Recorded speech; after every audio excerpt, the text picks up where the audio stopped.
Most of you here in the Lowcountry, of course, know that it is Black History Month, but the terms black and history sometimes conflict a little bit. And to maybe try to straighten things out and to help all of us understand the history of Black Americans and African Americans, we're talking with Nicka Sewell-Smith. She is a senior story producer and also a professional genealogist from Ancestry.com. Kind of think Henry Louis Gates here. Nicka, thank you so much for joining us. Let's get into it. It is difficult for African Americans to trace their lineage, is it not, in the U.S.? Yes, it can be. Okay. And sometimes it really all depends on where you live and how accessible records are. For instance, South Carolina, we Yeah. know its connection to the transatlantic slave trade and the fact that it was where the majority of enslaved people were imported into the United States. That's why there is an incredible museum and commemoration there Right. to denote that experience.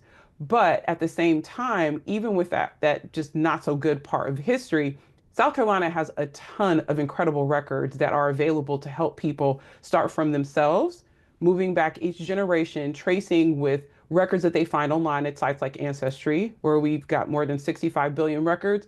And also within their homes. People don't realize that their home is an archive. So we're carrying around birth, marriage, and death certificates, deeds, wills, all of these things, photos that connect back to our family that can help give us more clues when maybe sometimes our searches may not come out the way we want, or maybe that clue will lead us to something that we can search for on Ancestry.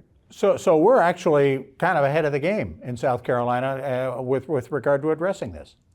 Absolutely. Huh. I think, my roots come from Louisiana and Mississippi, Okay. but one of the earliest records that I found connected to my fifth great grandparents and their enslaved community was a bill of sale for 12 Africans that were being sold from Charleston Okay. down to Natchez, Mississippi. And so for me, I have to go to South Carolina to kind of complete the circle for my research. Okay.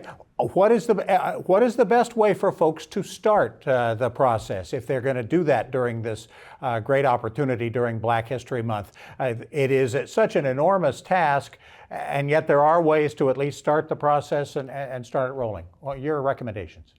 Yeah, we are our best asset when it comes to our family history and genealogy. You need to start with what you know, start with what you remember. Maybe you went to family reunions. If you have your parents still living, ask them questions about what they remember. Even fictive kin, people who are not necessarily related to us by blood, but maybe someone you call aunt or uncle who's been around for a lot of family events. Okay. Ask them questions. Go through the homes of your relatives. If you have an ancestor or a family member who likes to keep everything, and some people don't like that. Everybody's got one, yeah? Right, right. We all have one. So be sure to talk to them as well because they may have those records and documents that you might not have. And then go online, start a free family tree at Ancestry. When you're using those building blocks of things that you collected and things that you remember, it'll help you kind of pace the generations. A lot of us have a lot of names that get reused Right. over the generations. So that'll help you keep everyone straight. And then you start the process of searching. For instance, you can look at things like the Freedmen's Bureau, which has over Right. 3.5 million records, articles of enslavement, which we built last year and released last year using AI to identify enslaved people documented in news articles, Okay. as well as this month during Black History Month, we also have